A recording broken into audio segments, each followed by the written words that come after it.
How do you know when someone writes you and says, I'm innocent, you should take my case, whether, in fact, you should take the case? It takes a lot of work. Yeah. You have to screen the mail. I'm on the board of the Innocence Project in New York, and I've actually seen the drawers. I have to believe they must just get people writing them all the time. They litigate coast to coast. Right, It's right. the big national organization. All these innocence groups network together. Yeah. It's a tremendous cooperation, but Yeah. the Innocence Project in New York is a big one. And they have just drawers and drawers and drawers of letters they have not yet opened. And so it takes a while to plow through it. At Centurion, they get 2,000 letters a year. They answer every one of them.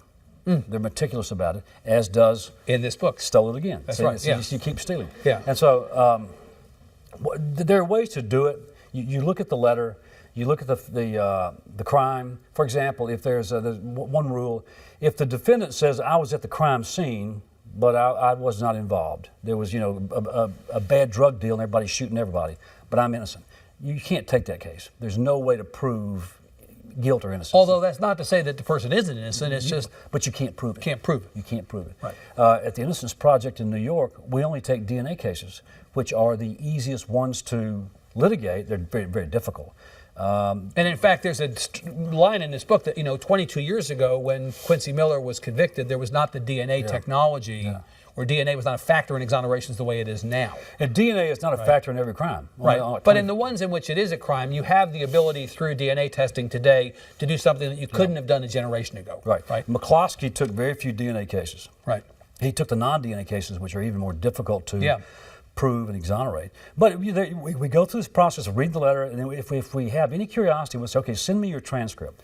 And every inmate's got his transcript, his file under his bunk, and it's 10,000 pages. Right. They ship it to you, and you got to plow through it. Yeah. It takes a lot of manpower, a lot of work, but it's a process, and it takes 2 or 3 years to make the decision. Yeah, it's extraordinary. And what we do at the Innocence Project, I don't do it, I'm on the board. It means I do nothing, I'm just on the board.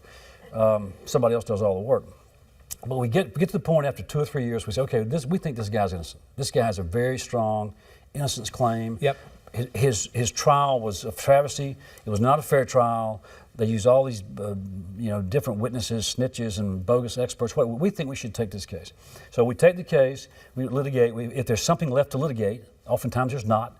You try to find a string hanging somewhere in some court, you jump on that to get back into court, which is very difficult. And you start litigating. Well, in fact, it's a low percentage play, any of these, right? Oh, yeah. It's a low percentage And play. here's what the killer is. Once we even do that, once we're able to obtain DNA testing, which takes a huge effort, we do the DNA testing, we pay for it. Half the time, the DNA test nails the guy. And you want to go shoot him. You want to go to prison and beat somebody up.